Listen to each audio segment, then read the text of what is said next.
कल्याण शहर का मशहूर रामदेव होटल एक बार फिर विवादों में घिर गया। कुछ दिन पहले जहां एक ग्राहक के खाने में लोहे का टुकड़ा मिलने की घटना सामने आई थी, वहीं अब फ्राइड राइस में तिलचट्टा मिलने से ग्राहकों ने जमकर नाराजगी जताई। इस मामले पर होटल व्यवस्थापक ने अपनी सफाई दी। होटल व्यवस्थापक का कहना है कि पार्सल लेने वाली महिला 2 घंटे बाद वह पार्सल वापस लेकर आई थी। इस दौरान पार्सल कहाँ गया इसका हमें कोई अंदाजा नहीं। फिर भी हम अपने स्तर पर किचन और खाने की गुणवत्ता को लेकर आंतरिक जांच करेंगे, ऐसा आश्वासन होटल व्यवस्थापक ने दिया है।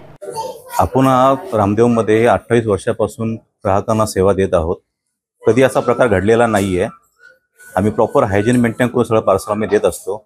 काल ज्या ताई आल्या 7:30 पावणे 8 वाजता त्या आल्या, पार्सल घेऊन गेल्या आमच्या इथून।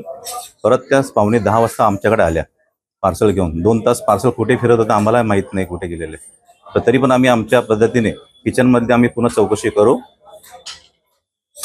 करून आम्ही मग सांगू। पण आता जे त्यांनी जे ॲलिगेशन आमच्यावर केलेलं आहे ते चुकीचं आहे आणि आम्ही हे मान्य करत नाहीये। तरी आम्ही चौकशी करून आमच्या पूर्ण kitchen staff proper hygiene maintain करत आहोत।